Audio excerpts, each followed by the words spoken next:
I Want Games is a crowd-funded series about research and applications of artificial intelligence in video games. If you like my work, please consider supporting the show over on Patreon for early access and behind-the-scenes updates. Horizon Zero Dawn stands as one of the most critically acclaimed of Sony's roster of PlayStation 5 exclusives. As the Hunter Aloy, players venture across the post-apocalyptic landscapes of the future to uncover the mysteries of her past and how the world fell in the years before.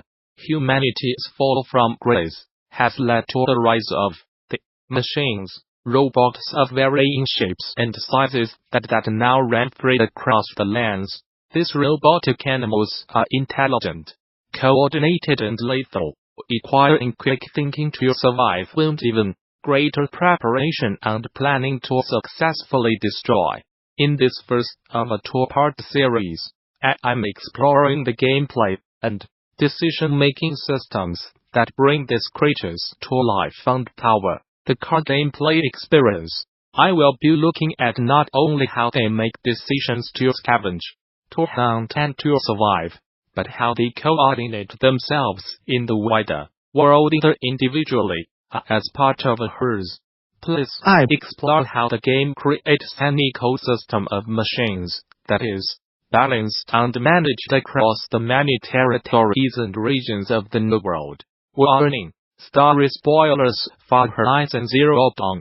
The robotic wildlife of Horizon Zero Dawn dominate the landscape and hold control of territory throughout this open-world experience. Each machine carries a unique aesthetic and structure that reflects their function and purpose within the narrative of the game. As players work their way through the campaign, we come to learn of the thorough-play gamut of rogue war machines that rendered the world asunder alongside the race of machines constructed by the unknown as that are designed to restore the planet to its natural glory and are largely inspired by long-extinct Terran species. As a result, the function of a given machine often holds the secrets to their weakness. Players can use their focus to scan local machines to ascertain not only their type, but vulnerabilities as well as weak points. In addition to the weak spots, a machine's function within the narrative ultimately influences their in-game behavior. This includes, there are 28 unique machines that can be found roaming the wildlands, each with their own distinct passive and aggressive behaviors, and players need to learn how best to approach them. While the greatest threats on the path to Meridian such as the Stormbear and Thunderdart roam the worlds on their own, players can still run afoul of less lethal machines that operate in herds. It's common to see the smaller robots such as Watchers, Striders, Scrappers and Longheads coexisting, supporting one another as they achieve their base functions. Over time, these herds increase in size and diversity as players continue to explore the world with the likes of Shellwater convoys, packs of champions and sawtooths protecting nearby grazers, and longheads. In order to pull this off, the game requires numerous eye systems that dictate the behavior of each robot, how they behave within a herd, the collective intelligence of the herds themselves, but also balance the herds across the open world. A more varied experience. The developers behind Horizon Zero Dawn, Guerrilla Games, came to this project lacking many of the AI tools required in order to bring this experience to life. Having previously worked on their Killzone franchise, their toolchain was largely focused to accommodate first-person shooter and none of the design challenges that faced them for a large, open-world experience. As such, during the course of development, they built new and gameplay systems, and expanded existing ones within the studio to bring this experience to life. And over the next 2 blog posts, I am going to explore the following. So let's begin by exploring how each character is built to make decisions on how the game manages herd behavior. Each machine is represented in the world as a separate non-player character. I call it an agent. But perhaps more interestingly, so is each herd. Horizon Zero Dawn adopts a hierarchy whereby a machine can exist entirely on its own, as an agent, or as a child of a group agent, which is used to store information about herds. A group agent does not physically exist in the game world, but is responsible for coordinating all agents within it. Each individual agent has its own set of sensors that enables it to hear noises close by or spot threats in proximity. But in addition, a group agent has a blackboard system that stores in-game information a machine might want to use. This not only allows the game to keep performance costs down by storing information each individual might try to calculate on its own, like say ferries to stand in our active patrol routes, but more importantly, agents in a group can share information between each other. Hence, when a recall machine spots the player, each machine can make a decision on how to respond to that information. Hence you might see acquisition robots in the herd, such as grazers, opt to run away, while nearby combat machines moving for the kill.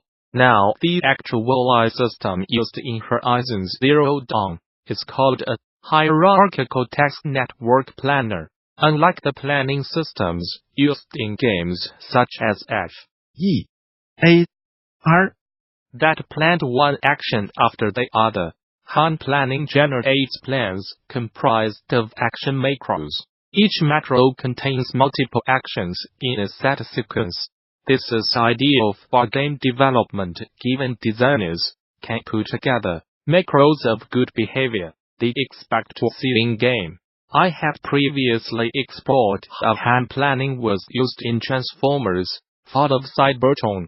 But it's worth noting that Gorilla have been used Han planning since Killzone 2, and as such this was not built overnight, but has gradually matured over years of projects within the studio.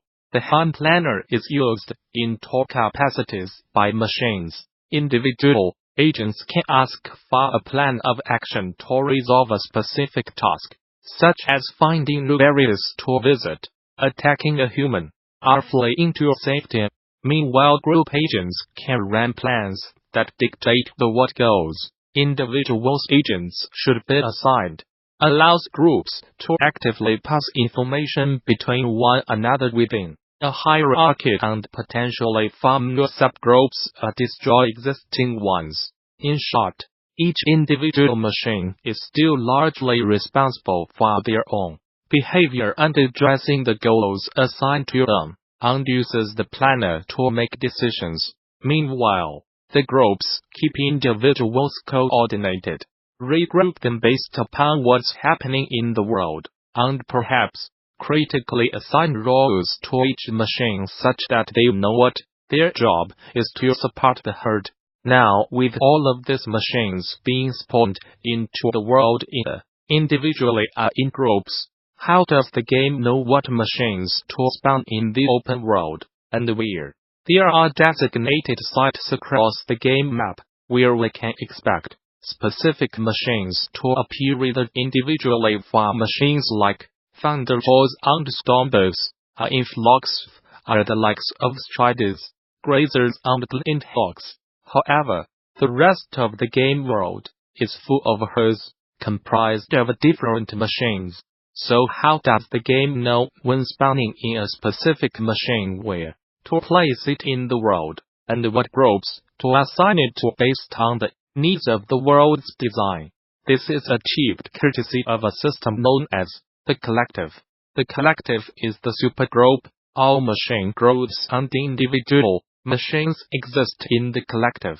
It manages the spawning of all machines into the world, keeps track of whether they are in a group, and handles their movement between groups and manages the machine ecosystem.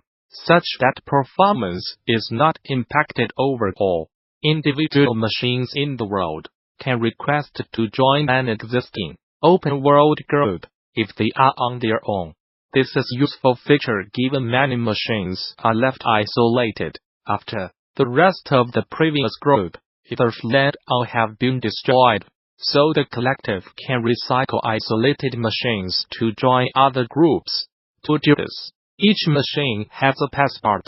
Their passport stores facts about that machine, such as its level and machine type, and the collective uses this to determine whether it will fit the requirements of another group, only moving across if it satisfies the group's needs. Now, let's explore how HERs operate and how group agents execute as players interact with them. HERs are typically placed into the world in a relaxed state, where they are not under threat and simply hanging out in a specific region of the map. And a given herd is typically a mixture of recon,